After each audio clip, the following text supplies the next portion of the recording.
Hey folks, we're back. That's right, a second season of the Our Balls Are Bigger postgame show after every green and white game. Join me along with my co-host Kyrie Zaber, the former NFLer and CFLer, and accomplished high school football coach Ryan Hall, as we break down each week's game for you. And new this year, we will welcome your telephone calls. So yeah, like a regular call-in show, call in, we'll chop it up with you. Can't wait to have another fun season. It's the Our Balls Are Bigger postgame show.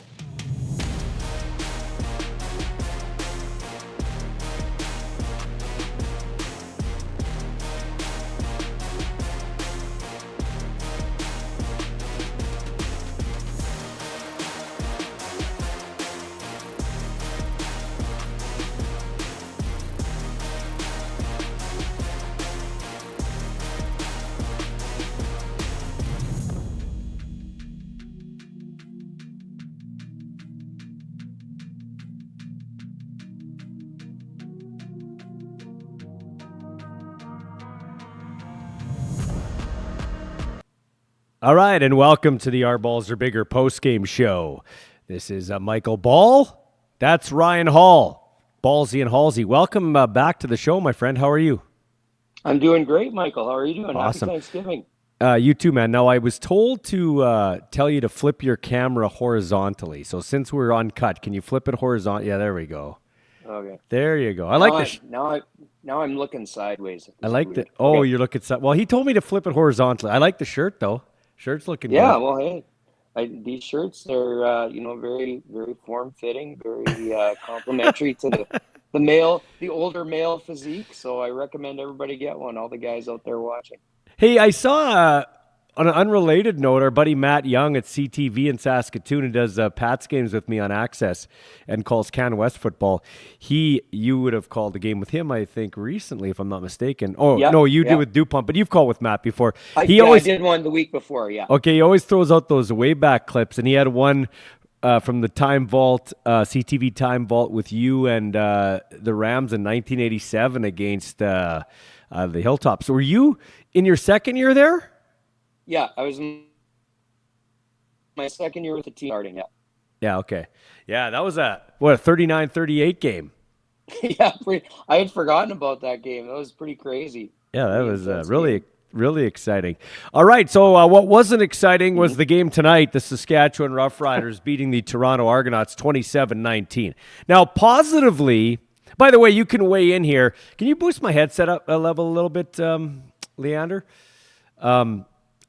Positively, they don't put pictures in the standings, so there's no visual description in the standings. It's just now shows 12 wins, and you've clinched first and but the best record in the CFL for the 2025 campaign. So kudos to Corey Mace, as he has taken this team last year to second place and now this year to first place, and they only have to win one game to go to the Grey Cup. So that's kudos to them. I mean, tip of the cap to them. But, Ryan Hall, I'll ask you a question. And you are a Rider fan. So as a Rider fan, how are you feeling after watching that game? And actually, all-encompassing watching probably the last 3 or 4 weeks. Well, I'd probably go farther back than that. I'd probably go back 2 months. I think the last Rider game that I watched that I go, man, they look really good, was middle of August against Hamilton.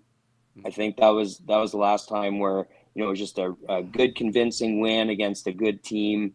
And ever since then it's been kind of,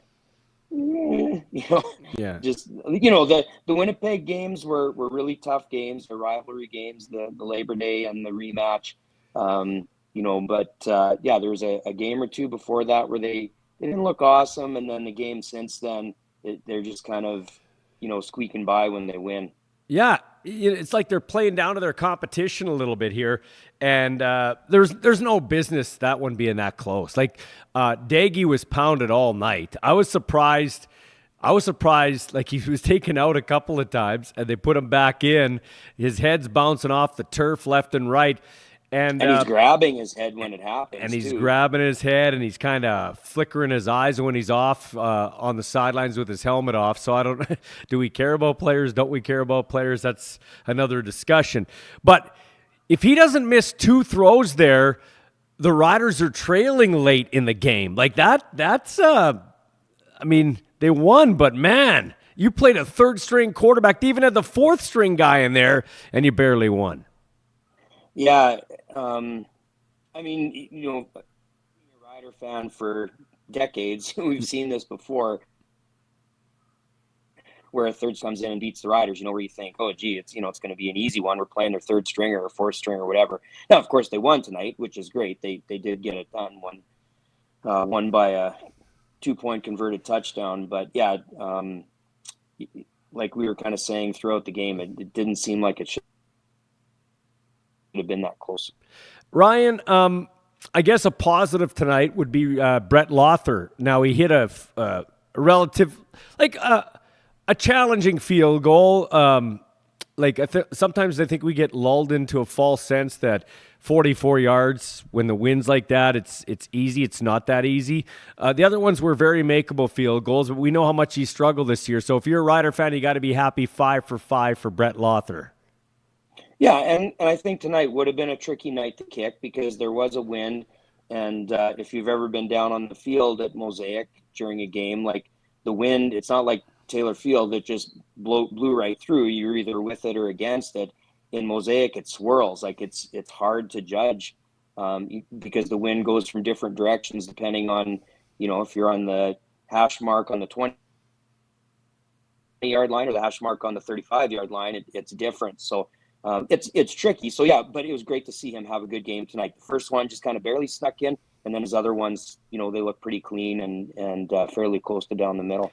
He doesn't look like he's 100% healthy. I don't know if it's a leg. I know he sat out because of a back injury. That could be like lower back into your leg. Like he looks like he doesn't look fluid when he's kicking. He looks like it's almost kind of strenuous. That's how I felt watching it a bit.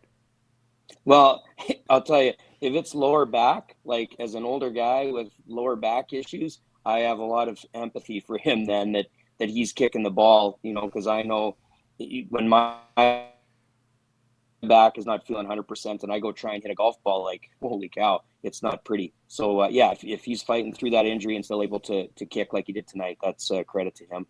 Riders win the game 27-19 over the Toronto Argonauts. Back to Daggy for a minute. I thought,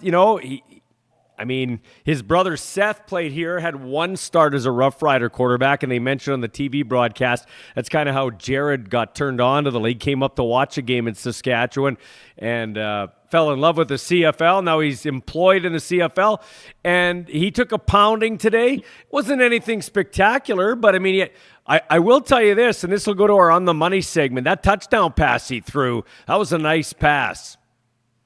Yeah, and like I texted you on that, life's good as a receiver when you can run through zone defense without getting disrupted or rerouted or, you can just run a straight line and nobody gets in your way. That's pretty good. And it's nice for a quarterback too, because then you know where your guy's going to be when you need to throw the ball. So, they mentioned in the broadcast that he threw a really nice ball into the window in the zone, which he did.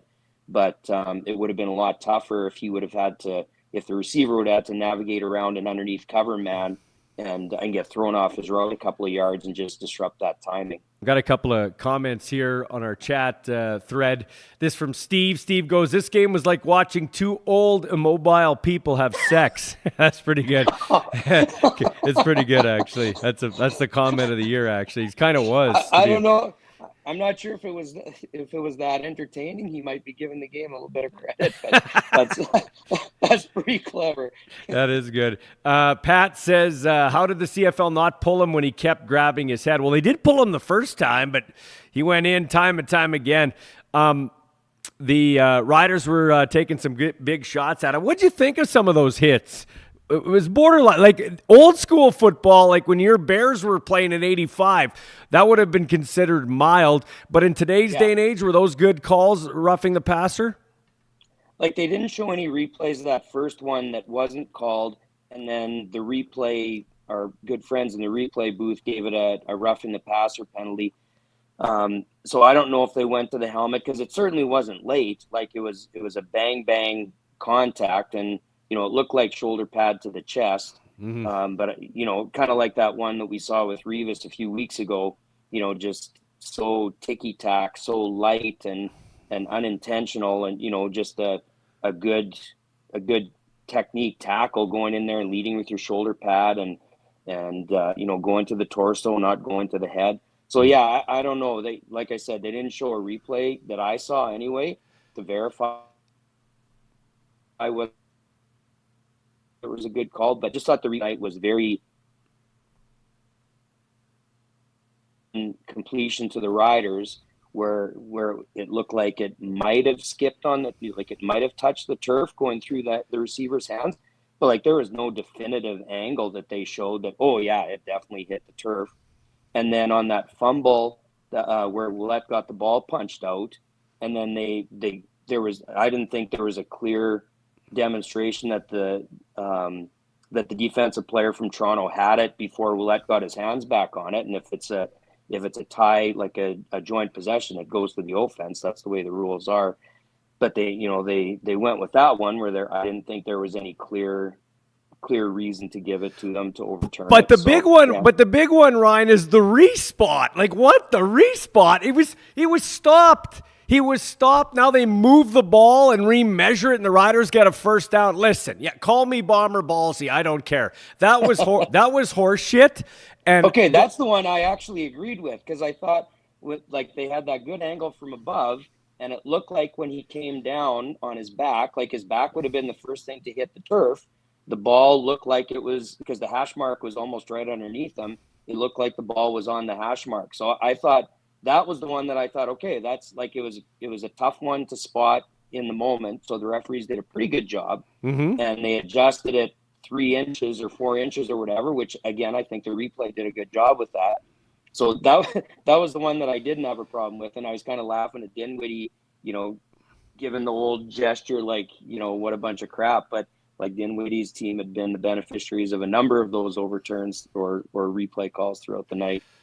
Well, we see it differently, but okay, I'll respect your opinion. But I will say this: like, we're gonna move goalposts and get rid of the 55-yard line, but like, we get the game bogged down with the replay and the refs not on the same page time after time after time. Like, we're gonna.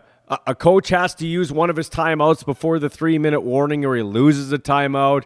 I'm going to be very interested to see, too, the 35-second play clock, how that transpires next year. Yeah, I'm not a fan of that. I think the 20-second play clock just makes that final 3 minutes so much more exciting and dynamic, with the amount of changes of possessions you can have, the number of plays you can have. It just makes the game at any level way more exciting. What was that one replay that took so long that I texted you? Like, it just seems so clear, and yet it was a challenge in the first half, and it took so long for them to get it right. Do you remember what that was? Yeah, I can't remember. Let me think here. Which you did send me a text, and I'm usually pretty good with my. Yeah, you got the photograph. Yeah, I know, but I'm usually pretty good with that. I thought you knew it right away. But here's something. I just saw in your text chain, and it just jogged my memory. Easy to second guess, and Tommy Stevens is an automatic first down machine when it's 3rd and short. But why is Jack Cohn in the game? Like, you got AJ Ouellette, who is, you don't bring him down. You don't bring him down on first contact. Why isn't he running short yardage? Yeah, because they had him doing it last week, I think. And not only was he not running it, he was off the field. Like, and you could have him on as a blocker. Like, the guy's a good blocker. He's tough. He's going to push somebody backwards. But yeah, like the 2 short yardage plays they ran him off the field, which I was kind of like, wow, that's really weird. I don't get it. All right, we're going to take our first sponsor break, come back with our takeout of the game. Riders win 27-19. With that win, they're 12-4 and clinch first in the CFL West, which means they only have to win 1 game now to go to the Grey Cup.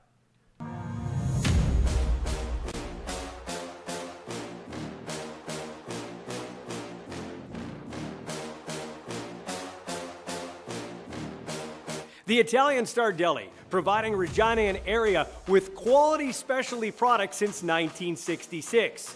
When you visit the Italian Star Deli, you're truly part of the family. So drop by any time and they'll help you find whatever your heart and palate may desire. Whether you're looking for olive oil, specialty meats and cheeses, pasta, sea salt, vinegar, canned tomatoes, or one of their mouth-watering famous sandwiches. You're sure to find it and so much more at the Italian Star Deli, 1631 Victoria Avenue, Regina.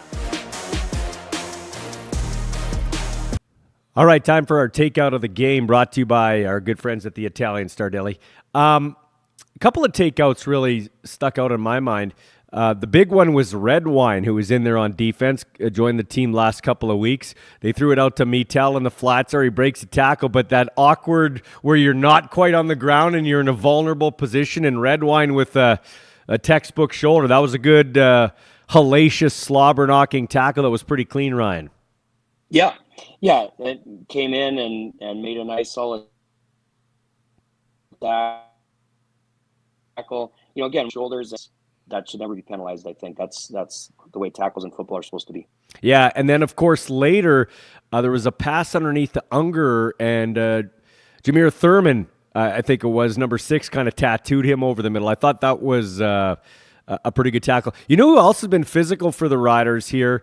I don't know if I always like him in coverage, but he's been noticeable with his physicality as 22 Fields. He's been pretty physical back there for the Riders.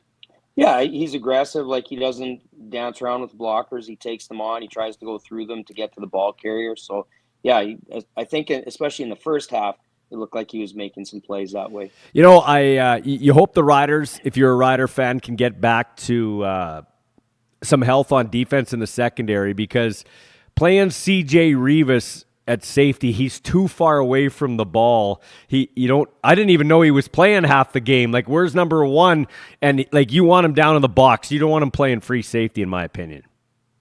Yeah, like, that's just a unique position, like playing in space back there. And, you and I in the past, we've talked about Nelson LeCombo, like how long it's taken him to look comfortable back there, because when he played at the U of S, he was playing halfback, so he's a lot closer to the action and was a great playmaker in U Sports football.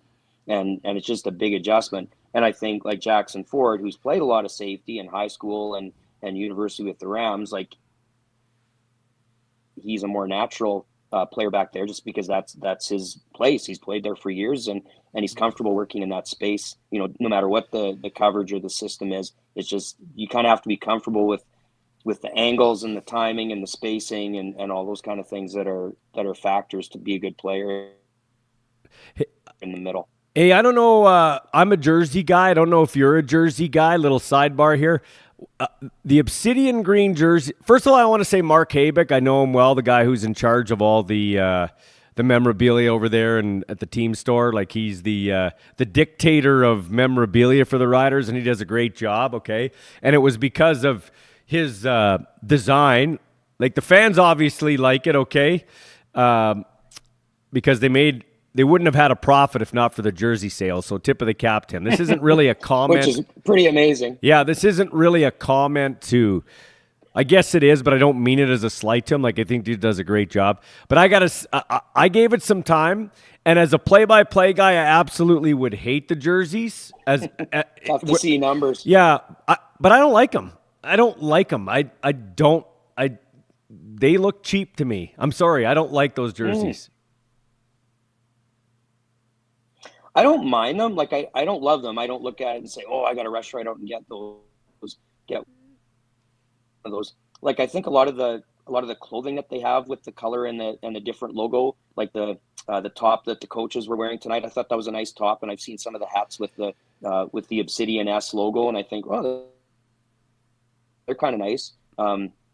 Yeah, I don't mind them. I think they're fine. Like, generally, I think the Riders have, whether they're wearing their traditional Kelly greens on Labor Day or their usual uniforms. I'm just a big fan of green, I guess. So I like most of their uniforms. I actually have take it or leave it. I actually have never, honestly, and this isn't like, I still listen. I'm a Bomber guy now, but I still like. Come on, I grew up in Saskatchewan. I grew up a Rider fan, but I like the old upside down S, like they have at Labor Day. Like back about 2011, they had even the road whites. I wish they'd go to that full time, as opposed to their normal. I don't like the green on green, the dill pickle look. I don't like it. I don't even like the white on green. I actually think I don't like the Blue Bombers big W one either. I've said that. I'll keep saying it. I think it looks like a hockey jersey. I don't mind those. Oh, yeah, I don't hate mind them. They're different. I hate them. When we were ordering all the Ethan Ball jerseys, a bunch of them got. I think Ethan's mom got the big W. I would never get, never in a million years that I get that one. But I do think as a source of revenue. Our buddy Sean Kleisinger and I have been talking, and I think the league should always replenish their jerseys every 5 years. I think that would be a good source of revenue for the league. You mean kind of have new styles? Yeah, every 5 years, every team gets a new set of jerseys. Because in soccer, they always rotate there. Like in all the different soccer leagues, they're always rotating every year. Yeah, in Premier League, I think they. I mean, I've become a Manchester City fan, and they have every year they have a new one the last few years. Yeah, I don't know, because I like tradition. I think if you have a good classic look, I think you should always stick with it. Like a Montreal Canadiens jersey, NHL, don't stop. But I think it's good to have a third jersey. Just having a bit of jersey. You're just breaking up a bit there, Ryan. So sorry if I walk all over you. Before we go to break, let's get a comment from you. You texted me this too. It was great, and it is great to see a couple of guys back in the lineup for the Riders. I think that's a positive to talk about. Is Thomas Bertrand-Hudon out there? He when AJ goes out, he runs with just as much intensity and power. So I like that. Maybe fresher legs, obviously, because he missed some games. And then it's nice to see Philippe Gagnon on the offensive line for the Rough Riders too. Yeah, really nice to see those guys. And I didn't even know Bertrand-Hudon was healthy again. So I haven't remembered seeing him on the injury report the last couple of months. So I don't know if he wasn't injured, if he just wasn't playing or what, but yeah, he had the carries that he got. He always looks good. He runs hard and he's tough to bring down. So yeah, I gotta like that guy. Yeah, and so I do this now when they come. Actually, we'll take a break and we'll talk about this. We're going to take a break here and we'll come back because I had this circled. I wanted to bring that up. Riders win 27-19 over the Toronto Argonauts. If you want to call us, you can do so. 306-992-6955. We do have a caller. We'll get to a caller when we come back on the other side. You can also join us on the chats too. We got the streamlined chats. All right, let's take a break and be back.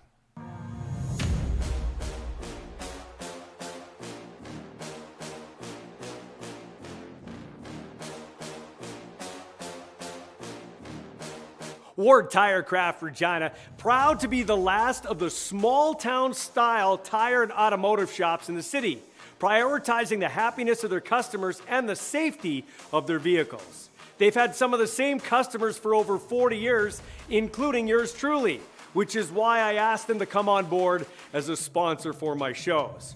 For all your tire and mechanical needs, go see Michael Barth and his crew at 101 Dudney Avenue. Tell them Ballsy sent you, and you get 10% off. Just before the phone call, Ballsy with Halsey, the drive of the game was the one right after Toronto scored to get that touchdown and get close. The Riders came right back the other way. I thought that was a nice bounce-back drive by the Riders. You agree with that, Ryan? Yeah, I mean, they didn't have many scoring drives, so... Yeah. So, to get one that actually ended in the end zone was good. Yeah, for sure. Okay, so that's our drive of the game for Ward Tire Craft, 101 Dudney Avenue. Let's go to the phones here. It's a 204 number, so that'd be a Manitoba number. Hi, who's this? It's Matt Young, and I'm here to talk to you guys about Jersey. Okay, Matt, go ahead, Matt, buddy. All right. Go ahead, Matt. Okay, first of all, I love the different suggestions that you guys made. Here's what I would go with if they could do it. I remember, you guys might not like these, but I like these. Back in the late 90s, mid 90s, the Toronto Argonauts had a jersey where they had the logo, I think, in the bottom right corner, and then they had a small number on the front, and then a big number on the back. And there were a few that used it that did that. I think you saw Memphis do that. I'd like to see the Riders look at something like that. I mean, it's not as basic as some of the other teams with the big logo right in the center, but you get the SAS logo right at the bottom right on the front, and a small number up near the shoulder, and you got the big number at the back. And the other jersey I want to see is they got to bring back the 1989 style jersey with the green jersey, white number with a black outline on it. I'd love to see that. As for the Obsidian jerseys, I mean, they're not my favorite. I don't have one. I know a lot of guys like them. I'll give the Riders credit. They've obviously sold a lot of those jerseys. They're popular, totally on the fan base. Not my favorite. I kind of agree with Ballsy, sort of the green on green look. For some reason, it doesn't mesh to me. I mean, I don't mind the logo part, but just the color scheme on the jerseys, not my favorite, but a lot of people are probably not going to agree with me on that one. But as far as jerseys go, the two I suggested, those are the ones I'd love to see, especially Ryan Hall, who's got it all in one of those jerseys. I think that'd be awesome. Nice. Hey, Matt, that's good. Hey, Matt, before we let you go, I got to ask you, because you're the guy that always posts attendance, which I love. You see which tickets, how many tickets have been sold. Help me out with this. Now, listen, we got a chat here from Pat, says, you just hate the New Jersey because it's not blue and gold. Well, Pat, I will tell you this. I've said this all along. The best jersey in the CFL is the Riders' ones they wear on Labor Day. Those are the cleanest jerseys in the league. And the number 2 jerseys are the Winnipeg blue and gold traditional with the W. I've always said that even before the latest turn in my life here. So I still think the Riders green and whites, the upside down S. I got a fridge in my garage my buddy Pat Mangle gave me for a birthday. So I disagree with you, Pat. But Matt, I'm going to ask you this. What the hell is going on with Rider Nation? You have a chance to clinch first place since 2019, since way back before COVID, when people wore masks and had to sit in different sections, which, by the way, we're going to look back on in life and say how stupid we were. In fact, I already look back and say how stupid we were. In fact, when it happened, I said how stupid we are. But anyway, Matt, that was a pathetic crowd for a team that's going to have a home playoff game with one chance to go to the Grey Cup. Do you not agree? Yeah, I mean, I would say this. I mean, for a team like you mentioned that had an opportunity to clinch the division for the first time since before COVID on a beautiful evening in October. I mean, it's a Friday night, so the long weekend hasn't quite started yet. But, I mean, even if you're going to travel, you have 3 days because you have Saturday, Sunday, you probably got Monday off work. I mean, to me, I would think that you would want 29,000 at that game officially.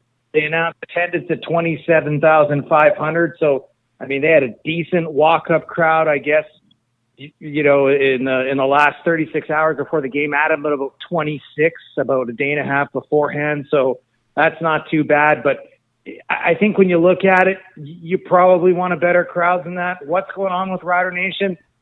It could be a ton of different things.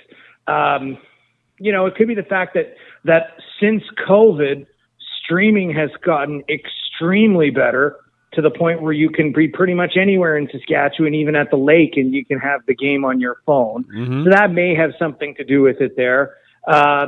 I don't know if it's the ticket prices. I mean, the ticket prices, to be honest, I think are fair. I mean, for $20, you can go in the stadium and watch the game. $20, Matt, you're right. $20 for a professional football game.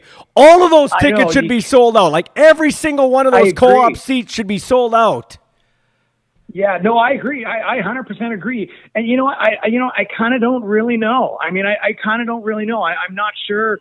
I'm really not sure what it is, to be honest with you. I mean, I know guys who have said, I'm just going to stay home. They're going to watch it on their phones. And it is a changing sports landscape that I do get it. But I'm not going to throw anybody on the bus in the marketing department. There's certainly things that I would love to see in marketing. There's certainly things I think a lot of people would love to see. I mean, those guys work hard. You work with them. But, I mean, the reality is I'm really not sure. And maybe it's going to take a Grey Cup to get him back.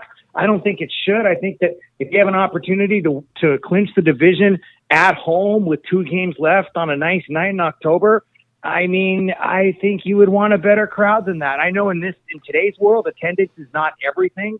You know, the team makes so much more money off a whole pile of different initiatives. So I get that aspect of it. But I'd say I would find it troubling when you can put $20 tickets out there and you know, you're having trouble, you know, filling the seats. And to me, I don't think it's we got to panic and, you know, they're not in that kind of situation. But I do think that in the off season, I would go back, I would have a look, and I would say, okay, what do we need to change? What do we need to do? You know, is it maybe the feeling on the concourse level? Could they do some changes there? You know, and maybe it's really just a fan survey saying, what's it going to take to bring you back? Yeah. So, you know, guys, I don't know what the solution is. I mean, I'm going to continue to do the ticket maps, and I'll do them for all the cities and all the games.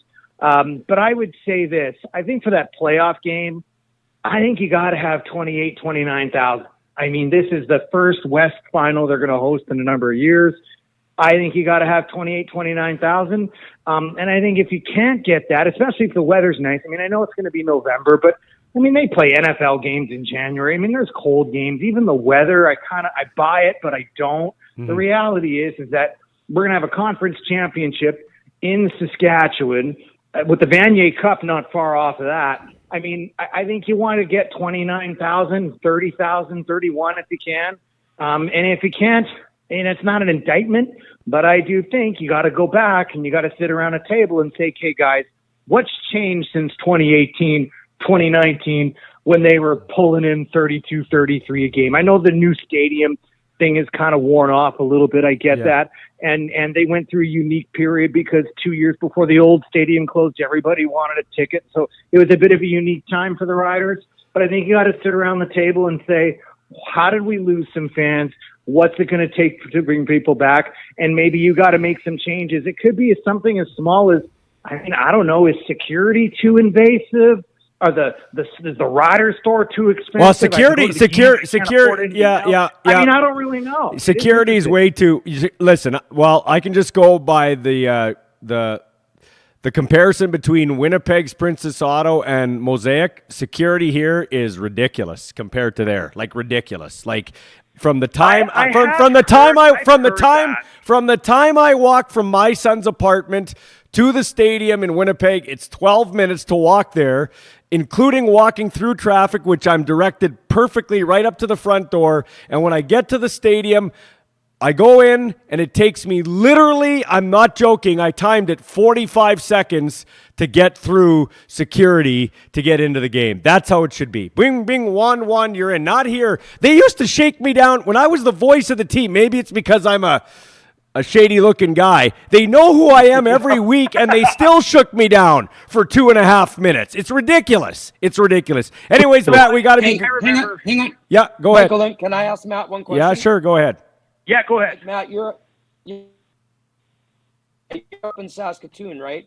So do you think people from Saskatoon who used to go down to Rider games like crazy, do you think people aren't coming down, or, you know, or Swift Current or PA or Yorkton or whatever, because of gas prices, hotel prices, food prices? Like, do you think that rising prices has been a factor for a lot of people? You know what, just quickly, because I know you guys got to get back to what you were talking about before, but I'll just say this in a minute. It could be a number of different things. I mean, number one, obviously it is more expensive, especially from Saskatoon to travel if you factor in, I mean, it's not just gas, but you have to factor in hotel rooms and perhaps a meal and things like that. So I kind of get that. You know, it could also be, you know, we're in an age and an economy where, you know, there's not a lot of people who work 9-to-5 jobs like they used to. There's a lot of people who have to work evenings and weekends now. So maybe it's something like that. That sort of dynamic plays into it. It could be that there's obviously a lot of affordability issues in every province, in every country, but in Saskatchewan too. So you have a lot of people that might be working 2 jobs and they have the income, but they don't have the time to go to the Rider game. So I don't know. I mean, I know some people here in Saskatoon that used to be season ticket holders. Now they're just, you know, the 3-game flex pack. And there's various different reasons. Some of it's time, some of it's kids, some of it's money, some of it's prices. So it could be a number of different things. And you know what? I would just say this. I think if you're the organization, you got to go back and think, okay, how can we make sure that we at least get close to a sellout for a big game in October or November. What do we got to do? And I'm sure they'll do that. I hope they get it right. And when I put out ticket maps, it's not to slag anybody. It's, it's just a fun little thing that I do. But, Ryan, you are right. There are different reasons why some people in other cities might not be traveling to games quite as much. And we should start the conversation. I'd love to hear what fans say. What's it going to take to bring more butts in seats? And we got people rolling here, so thanks for the call, Matt. I appreciate it. Thanks you got her, buddy, anytime. Checking out the show and doing all the stuff you do over there at CTV. Take care. Take care. James Hamilton, good friend of the show, says, I pay $120 for 2 tickets.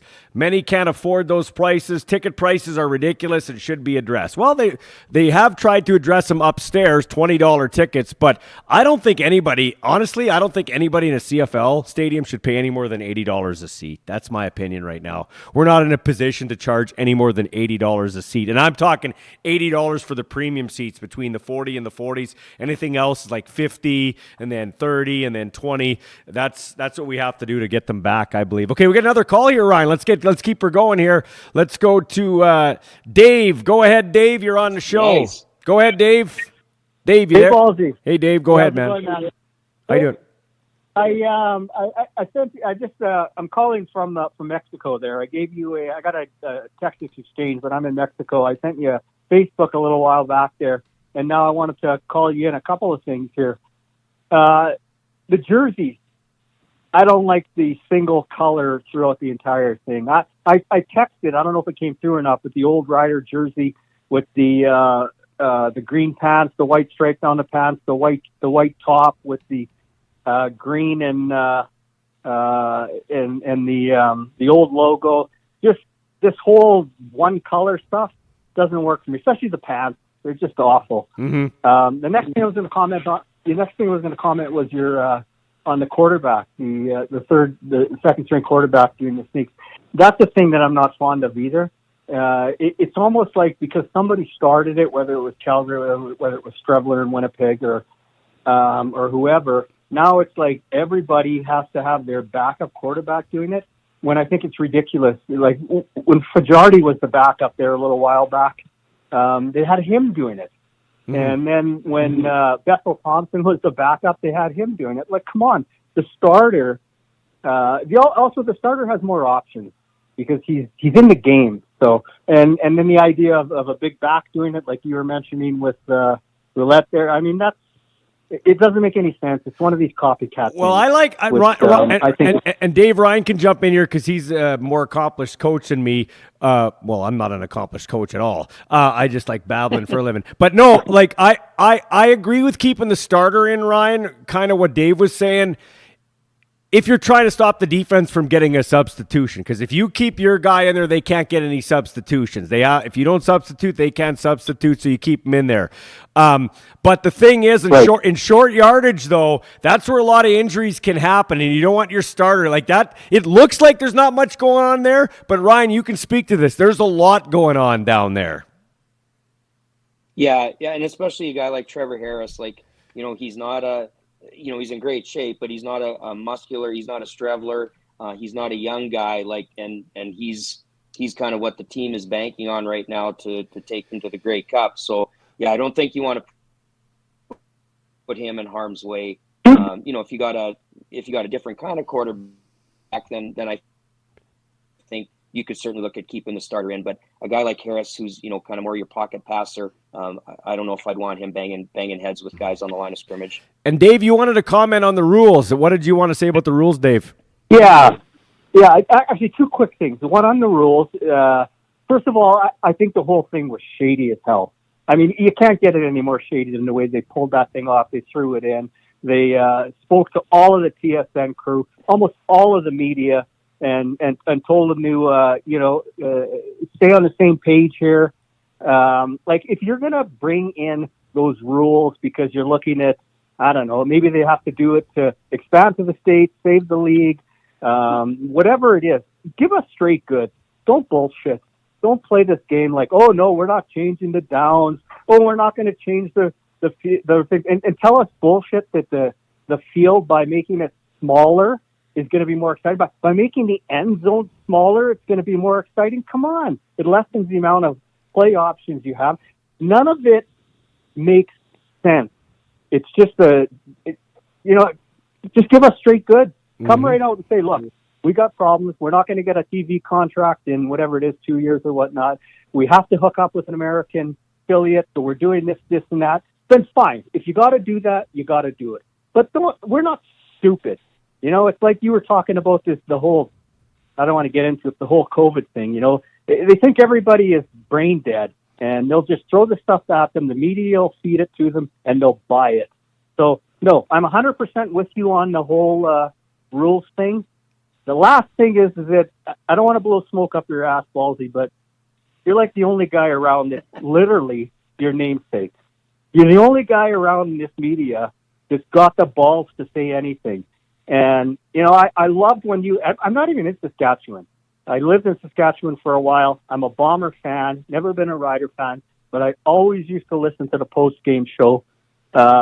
And when you were doing the second part of it, and then you took over the play-by-play, I thought it was awesome. And, you're continuing it. And, again, I'm not trying to blow smoke up your ass, but it's a fact. You're one of the few guys that's willing to, shake the nest, to speak his mind. And I got to give you all the credit in the world for that, buddy. Appreciate that's all that. I got to say. Dave, that actually, thanks for the call. I appreciate it. That actually means a lot. Thanks, Dave. That means a lot. That's the one thing. That's the best text I've ever received from my son. I'm not going to lie to you. I don't usually go personal, but that kind of struck a chord with me because I'm sitting here. You can let Dave go, by the way. I'm sitting here, and I wasn't trying to be rude, Dave. Thanks, man.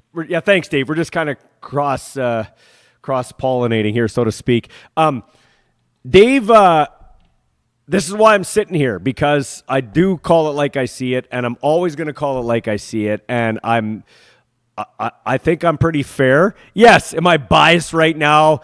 People call me Bomber Ballsy. I am, and I'm not going to apologize for it. And my buddy Halsey here said, don't apologize for it. I'm not.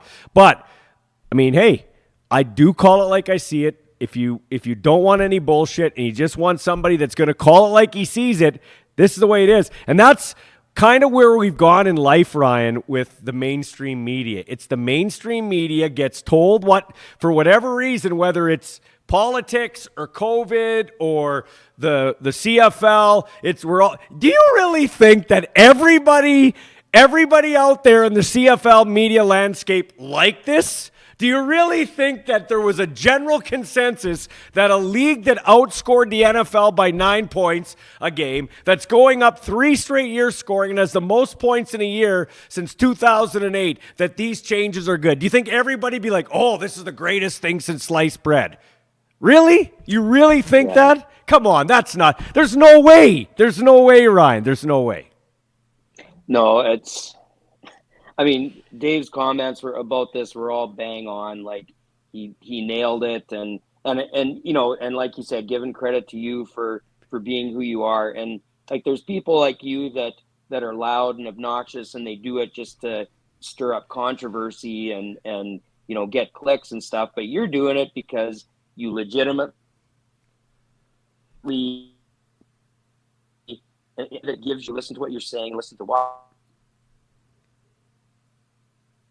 Canadian football at all levels. You've promoted Canadian football from minor football up to the pros for decades, and you're still doing it, and you're still trying to stand up for our game. And unfortunately, like, you're one of the few voices right now that hasn't drank the Kool-Aid that the network people seem to have drunk, and the people in the radio stations and TV stations and stuff. I don't know. I don't get it. Yeah, thanks, Ryan. I appreciate it. Actually, I'm trying to get some funding together behind the scenes. I haven't pitched it to the people here, but I'm going to do it soon. I want to do, if you're an NFL guy, you are an NFL guy, and I won't be able to do it exactly like this, but I had a thought. I want to do call it Canada's Game, and I'm going to do 5. I want to do 5 30-minute episodes where either call it Canada's Game, The Missing Rings, and you have, like, you know how in the NFL, like NFL films, they have the missing rings of teams that didn't win. Right. So I want to do 5 episodes. I'm going to have Canada's game. I'm going to have the missing rings, the 2009 Saskatchewan Roughriders. Of course. The missing rings, the 2000 Regina Rams, who went from winless to almost winners. Remember that? Because their first year they were winless, coming from June. Right.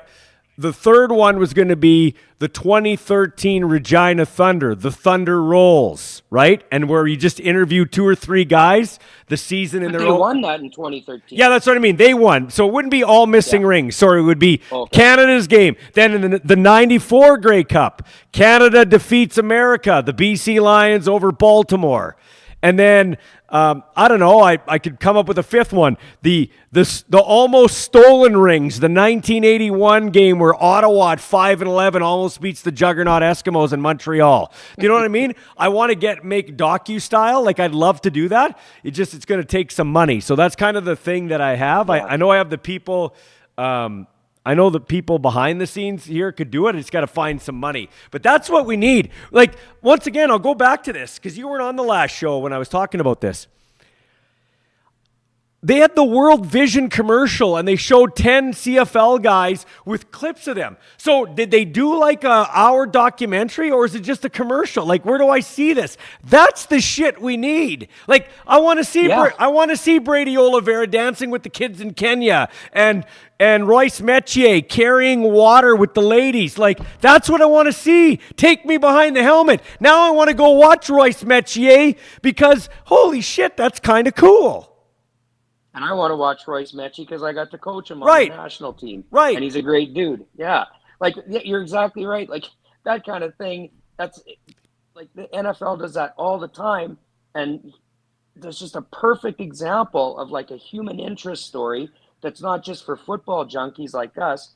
It's for nominal football people and people that are interested more in that kind of stuff. You know, not to stereotype, but like my wife would really be into that.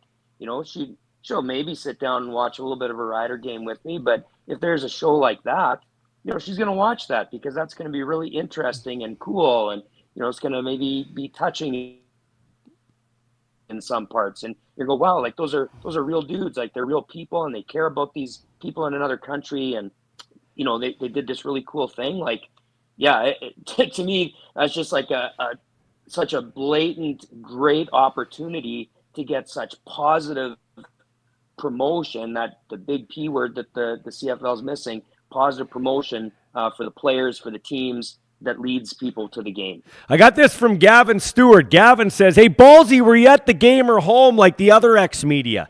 Well, Gavin, I don't spend my money on the Saskatchewan Roughriders. Actually, that's not true. I've gone to the store and bought some mini helmets, and I bought a couple of Rider shirts for some friends of mine, but I don't spend money on the Riders. They turn their back on me, so I don't spend money at Rider games. I did go to the Labor Day Classic because my son plays in the Winnipeg Blue Bombers. So no, I'm not setting foot in that stadium unless the Winnipeg Blue Bombers play or I was hired by another CFL team. 2 guys in that organization forced my ouster, and I'm not spending a dime at that stadium. So there you go. Have lots of friends on the team. So there you go. That's just plain and simple. Calling it like I see it. Ryan, before I go to break, though, with being fair, you have to give credit to Jeremy O'Day, and you have to give credit to Kyle Carson for the Canadian receivers, the receiving depth, and the American receiving depth. Like, they have, Keyshawn Johnson went out for the Riders. He's their number 1 receiver. You're hoping that's not too serious. Dante Myers didn't play. Hopefully they're just resting him to get ready for the playoffs if you're a Riders supporter. But you got to give credit to that receiving core. It allows them to have a lot of flexibility in other areas. If it's a passing league, I mean, the NFL is now a passing league too, but the CFL has been a passing league for decades and decades. And to think that this team that had so many injuries at receiver throughout the entire season, right from game one, and we're rotating guys and bringing in these people we've never heard of, and they're making plays, they're getting 100-yard games, they're scoring touchdowns. and we're waiting. Like MLS is finally back. Oh cow! Like forgot how good Sam Emlis was. Man, that guy can make plays. But yeah, they've done a great job. I think that we could probably give credit to Coach Mueller and the offensive staff for keeping that offense generating points when so many of the receiving targets were injured throughout the year. So definitely credit where credit's due on making that being able to weather the injuries that came at that position for the team. We're going to take a break and be back with some more of your calls. If you'd like to call in, 306-992-6955, and we'll get to some of the messages through our chat thread. He's Halsey, I'm Ballsy. It's the Our Balls Are Bigger post-game show, and Riders win 27-19.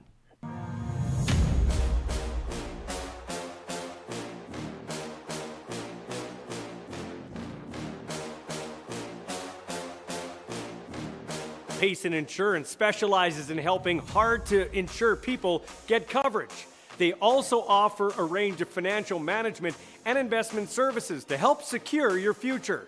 People care most about their money and their family. I personally trust Kevin. Best way to describe dealing with him are the 3 C's. He's comfortable to deal with, he cares about your future, and he's confident in helping you make the right financial decisions. Payson Insurance. Give them a call, 306-596-0244. All right. Hey, Susan says, Susan Montalvo says, Ballsy, you should expand to cover all of the league. Dave was right about you showing balls and doing a great job. Sask Sneerson is what they say on YouTube. We need some more good CFL Canadian football docs. Well, I haven't done any docs, but I do cover the whole league. I interview all the teams. The only guy that hasn't come on with me is the commissioner. I can't help it if he's scared of some guy that sits in his basement doing a podcast. I can't help it if a guy who runs a multi-million-dollar league can't handle some half-decent questions from a guy that sits in his basement and from his studio and does a podcast. Just a small little guy. He's scared of a small little guy. So I can't help that. That's the only guy that won't come on the show because I'm not controlled by I'm not one of his. And check this out. All the other media found, like Justin Dunk and everybody found out. That was a real sickening part to me. Justin Dunk and the TSN cronies, they all found out about this before anybody with Football Canada, U Sports Junior, like all the partners. I heard, well, he didn't tell the football people. Some people are making excuses because he didn't want any leaks. But he's going to tell Justin Dunk, who is one of the biggest story breakers in Canada. What? What the fuck is that? I couldn't believe it. Yeah, this commissioner hasn't given me anything to say I respect that guy. Like even when Ambrosi started, like when he was first commissioner, he was out and about. Like when I was doing Mighty Mites camp in Regina in August, leading all these 8 and 9-year-olds in their first weekend of tackle football, like he came out, he came to the field, he watched, he came and talked to me, talked to some of the kids and stuff. So I had an initial very good first impression of Randy Ambrosi. Yeah. Some of the decisions he made, I definitely didn't appreciate, but at least he was around, and at least he was he seemed like he was really interested in not just the CFL, but football in Canada. I thought Randy Ambrosi was the worst commissioner we've had since Mark Cohan, but I stand corrected. This guy's been on... What guy has been on the job for 4 weeks or 5 months, and he's decided to just flush half of the traditions down the toilet with some made-up data to support some narrative that he has? It makes absolutely no sense. But anyway, let's talk as it relates to the Kevin Payson Insurance on the money. On the money, 2 plays.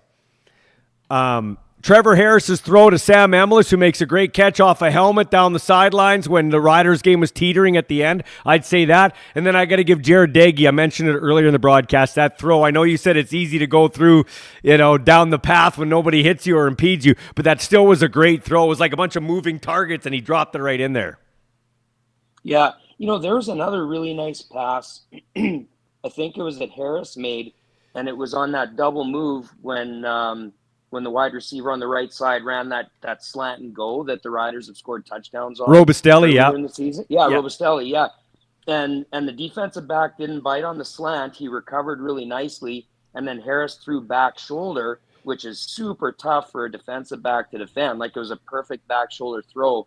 That defensive back made an unbelievable play on that. Like, that, it didn't look like a good throw. It looked like it was underthrown, but like 99% of the time, that's going to end up being a 40-yard gain, not a knockdown. So that was a great defensive play on what looked like it was a better throw than it looked, I think. Yeah, okay. We're going to take another break and get to our lit play of the game for one of our new sponsors.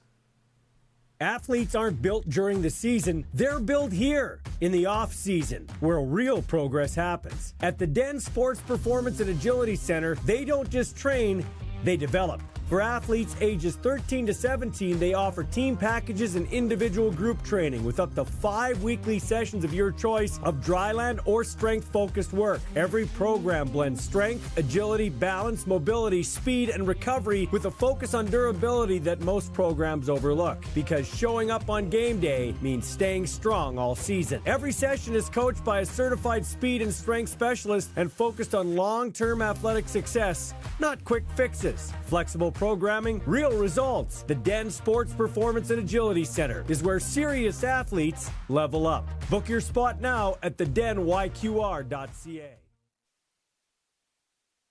We'll be airing an interview that I did out there with Shamar Donaldson, Benson's kid. He's out there as a trainer and director of programming out there. So we will get to that in the next Ballsy Uncut. Lit play of the game. Like, it wasn't a spectacular, like, exciting game that way. But go back to an Emless catch. I thought Toronto might have challenged, but I guess they said on the broadcast there's a new rule that if your toe comes in bounds, touches, and then the heel touches down, you're in bounds. It was a nice catch on the sidelines either way by Sam Emless. Tell you what, Ryan, when he is healthy, you could make a strong case that he's the best receiver in the CFL. Yeah, like he's a real difference maker for sure, and he's just kind of, last couple of games just kind of getting back on track, I think. And if he can really get going, and if Harris can find him, like, that's going to be a huge deal for the Riders. But yeah, what they talked about, if that's true, that there's a rule that if your toe comes down first, like, what a stupid, sloppy rule. Like, your whole foot it's either in bounds or it's out of bounds. How can you divide a foot and say, oh, well, the top third of his foot came down, so it's in bounds, even though the back 2/3 came down on the white stripe? Like, when I watched that, I was like, whoa, that was a terrible call. Like, he was out of bounds clearly. And then they said there's this rule. Like, if you want to change rules in the CFL, okay, there's one to change. Like, your foot has to be in bounds to be in. Yeah, you're right. And if I walk over you, I apologize because you're just breaking up there. You're in PA, way up in PA for Thanksgiving there, checking out one of your kids, right? You're with Peyton's house? Yeah, Peyton and my daughter-in-law, McKenna, yeah. Awesome. It's good. Okay, so I won't tie you up too much longer. It's a late night. Yeah, so that would be my lit play of the game. And I don't know about that rule. Like, that's the first I've heard of that rule. I'm not saying I'm right and they're wrong, but it almost felt like it was made up. That's what it felt like to me when I was watching the game. Like, it's so dumb you think it has to be made up. Like, who would make a rule that part of a foot in bounds still counts as in bounds, even though the other part of the foot's out of bounds? It's just too dumb to be believable. Hey, Jacob Cormier says, O'Day hasn't done anything for getting players. Mace is the real GM of that team. Well, I don't know about that, Jacob, but I will say this, and you probably agree, Ryan, players gravitate not to the GM. They're going there because of the coach. So I would think he does have sway that way. Like, hey, I want to play for Coach Mace, right? Oh, 100%. Yeah. Like, I think if you're looking around the CFL, I want to play for Corey Mace. I want to play for Mike O'Shea.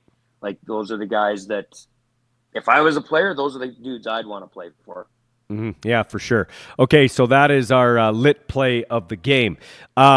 Get to Waldo's Warriors here, so we'll take a break, and then we'll get to those players of the game, and then we'll wrap up, Ryan, with some talk about the games tomorrow, because it's some exciting football on the way. Oh, by the way, Ward sends in a text. Mariners win in the 15th inning. So the Mariners will play the Blue Jays.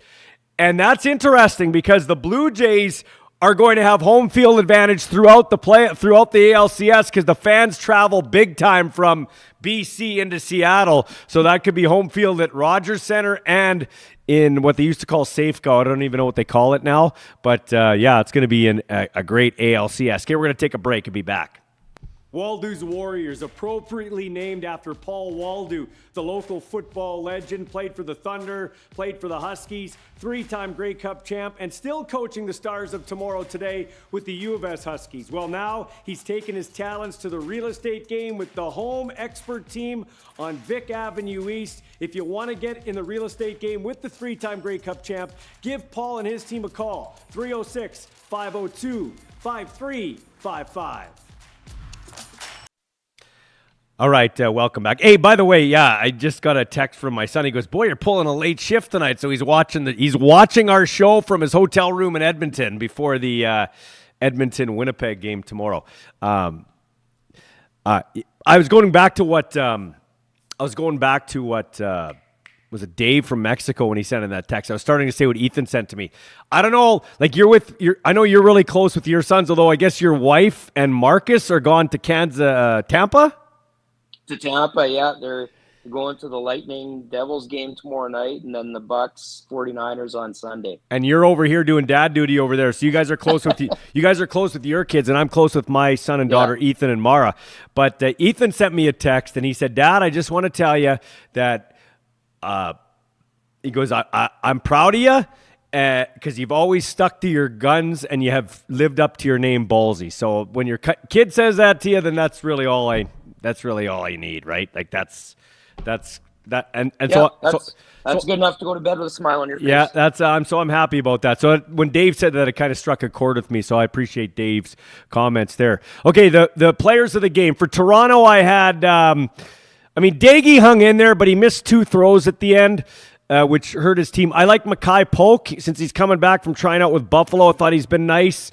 On defense, nobody really jumped off the page at me for Toronto. I'm going to go with 23, only because Franklin, because he made a nice play on defense. He has 4 interceptions, but it was first knockdown of the year. They tried to go deep on him on a double move, and he played that textbook, turned around at the last second and batted it down. And I immediately thought of you, Ryan, thinking, okay, you'd like a play like that on defense. Yeah, well, that was the one. I don't know, maybe when I was commenting on that a few minutes ago, maybe it didn't come through. But yeah, that pass that Harris threw on the double move was a little bit underthrown, maybe on purpose, like back shoulder. And yeah, he made a fantastic play on that. Okay, so sorry you cut out. So there that one was. And then the special teams player for the Argos is Liram Haralahu. He was nailing field goals. He's been pretty Mr. Automatic. For the Riders on offense, you could go with a couple of guys. I'm going to go with Sam Emelis. Like I said, Sam is a difference maker. He had that on the opening drive. He had that one where just a shallow crosser ran away from coverage and helped him set up a touchdown, and then a couple of other big catches. One, which was the goofy, is he in, is he out? But he had the big catch down the sidelines, which kind of cinched the game for them. So I liked him on offense. Yeah, it's great to have him back and good to see his speed back too, because that's his big thing. On defense, the Riders were physical up front, sometimes too physical. I could pick A.J. Allen every week. He's really coming to his own in his 4th year. Actually, I think it's his 5th year because he was drafted in 2020. So he's really coming to his own. When Eau Claire left for BC, he had an interception in the game. But, I have to give it to... I like Baldonado, number 95. I know he got a penalty, but he's really fit in there. Nice edge rusher. Ever since Ray went down, he's fit in nicely there on defense. So I thought he was noticeable today. Yeah, and he had that hit on the quarterback right at the end of the game that I think initially they flagged, and then they picked it up, thankfully, because it was not roughing the passer at all. Mm-hmm. And truthfully, I hope Brett Lothar and the Riders play the Blue Bombers and Lothar misses the game-winning field goal and Winnipeg wins. I'm not going to lie to you. But Brett Lothar is my friend, having said that, and I don't mind saying that. Brett Lothar, I was happy to see for him that he was 5 for 5 in the field goal department, get some confidence back. Apparently, Ward says he was interacting with fans after the game. That's the one thing you can say about Brett Lothar. Brett Lothar doesn't shy away from his off-field stuff no matter what's going on, including in the locker room, talking to the media. Whether it's good or bad, he's the same guy, and I have all the respect in the world for him for that. Yeah, he's just a character. He's just the kind of person that you'd want as a friend. You'd want want working for you, marrying your daughter. Like, yeah, he just seems like a really good guy. Okay. And generally, you want him kicking field goals for you too. Yeah, and you know what? Maybe he rights the ship. He did it last year, and he could do worse than doing it right at the end when you need it the most. Who cares if you're struggling in July, as long as you're good in October and November. Okay, before we let you go, Ryan, and enjoying the weekend, some interesting games coming up. Calgary and Hamilton. Now, I'm trying to figure it out here. So Edmonton has to win out and get some help to make the playoffs. Calgary can still finish second if they win out. They've got a game against Hamilton that they got to win tomorrow. That's probably the toughest one that they have.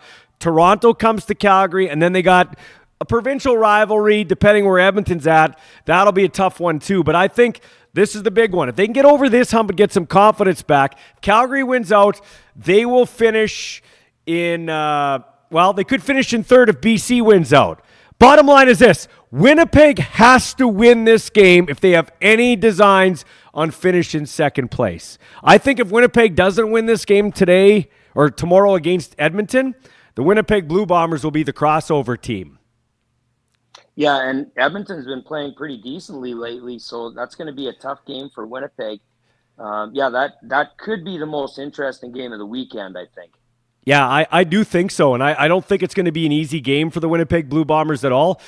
Nick Dembski hasn't practiced all this week. He had a baby, his second kid, but he is going to play. He is going to play in the game. He's 4 away from 1,000 yards, and we talk about all these great receivers. Okay, great Canadian receivers. Let's not forget about Nick Dembski. If he gets 4 more yards, that's his 3rd straight 1,000-yard receiving season. And Zach Collaro said it. Nick Dembski's the best player on our team this year, and he's on the other side of 30. That says something right there. Yeah, like he's just he's a tough guy. Like, he's a football player, and he just gets the job done. He's reliable. He's there. He makes the plays. Like, can you remember any times where, oh boy, that was a bad drop or something like that from Dembski? Like, he's pretty consistent, and there's not much more you can ask for out of a receiver than that. And that was one of the worst things. It wasn't this regime, but they drafted Nick Dembski in Saskatchewan, and then they misused him. He went back to Winnipeg. Yes, he's a Winnipeg guy, but he said, I would have stayed in Saskatchewan. He told me that, but they just didn't use me right. I didn't feel like I was used very right. So that was the one where the Riders dropped the proverbial ball. Okay, Calgary-Hamilton. Who do you got? Calgary is in Hamilton. Hamilton still trying to chase down first place and hold down to first place against Montreal. Who do you got in that game? Yeah, probably. I think Calgary's really been struggling lately, so I'm probably going to give the edge. My pick would be Hamilton at home. What a collapse, eh, Calgary? I just can't figure them out. Like, all season, beat the Riders twice, but lose to Ottawa, and then what's been happening to them the last month here. Yeah, I just don't get it. How would you feel if you were in the Calgary organization and your quarterback said he lacked confidence? Because he did say that last week.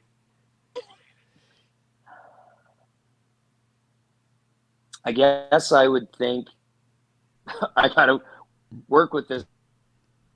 I get a sports psychologist, or get his mom in town or something, like get him what he needs to get his confidence back, and just spend some time with the receivers, like whatever he needs. Yeah, that's certainly not what you want to hear when you're a couple of games away from the playoffs. Mm-hmm. Montreal and Ottawa playing. We'll get to the Winnipeg game last because it has meaning for me. Montreal and Ottawa, I mean, Montreal should win that one. They're trying to, they're in a battle too, jockeying for a playoff position and home field and all that type of stuff. And Ottawa, I mean, sadly, I think we're seeing the end of, could be the whole works of them there in Ottawa, to be quite honest with you. Yeah, other than playing Calgary, they just haven't had a good season this year. And I would agree that probably some big changes are coming as soon as the season's done. And Winnipeg against Edmonton. If Winnipeg wins, they clinch and basically end pretty well Edmonton's playoff hopes. They'd be just hanging by a thread depending on what Calgary would do earlier in the day. Who do you got in that one? Winnipeg or Edmonton? And hey, don't pick Winnipeg because I'm sitting here. Who do you got in that one? As if I'm going to pick them because you're sitting here. No, I'm going to pick Winnipeg because I think I just think I trust Collaros a little more than I trust Fajardo. So I'm going to give Winnipeg the edge in that one. Yeah, I think Winnipeg is picking up steam at the right time, which is what good teams do. They pick up steam at the right time. They've got the number 2 defense, the number 1 special teams, rookie of the year in Vavel. He's a game changer. And if Collaros can play like he did before the bye against Hamilton, look out. But they haven't been able to find that consistency. Edmonton's got a physical defense. And I'll tell you what, no disrespect to Brady Oliveira, but that Rankin's fun to watch. He is the best. He is the best offensive player in the CFL, both receiving and running. Like, he leads the Elks in both categories.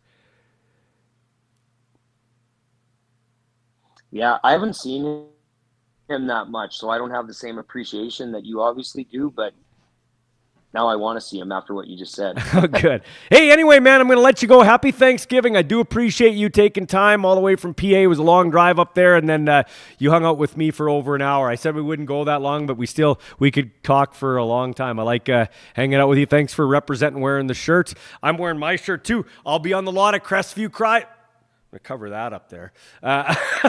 We're the official sponsor of the Rough Riders. No, it's okay. Come out to Crestview tomorrow. Chance for you to win $10,000 this month buying a car off of any one of us, but especially Ballsy. 526-7979, the number to call or text. See you, Ryan. Happy Thanksgiving, bud. Happy Thanksgiving, bro. Take care. And happy Thanksgiving to my buddy Leander and to Nicole and Dean, who run this establishment, Gerhardt Studios on McCarra Street. To all of you, happy Thanksgiving. Once again, the final score, the Rough Riders 27 and the Argonauts 19. The Rough Riders 12-4. They clinch home field advantage in the West Final. Who will be here to face the Riders, and how do they handle the rest of the way here? They got to kind of balance that. You don't want to play meaningless football and then stub your toe in the playoffs. I'm sure Corey Mason won't let that happen. As Avery LeBlanc said in our chat, he didn't even let them dump the Gatorade on him, which is maybe a message saying, hey, I don't want to get too ahead of myself. I don't think Corey's going to let them be complacent.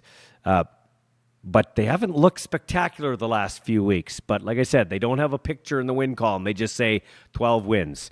For everybody behind the scenes, I'm Michael Ball saying so long, and we will talk to you soon. Thanks for catching the show. A reminder, the best form of promotion is word of mouth. So please tell everybody you know about this show. As we grow this show, we in turn help to grow the game we love, the 3-down game. Catch you next time.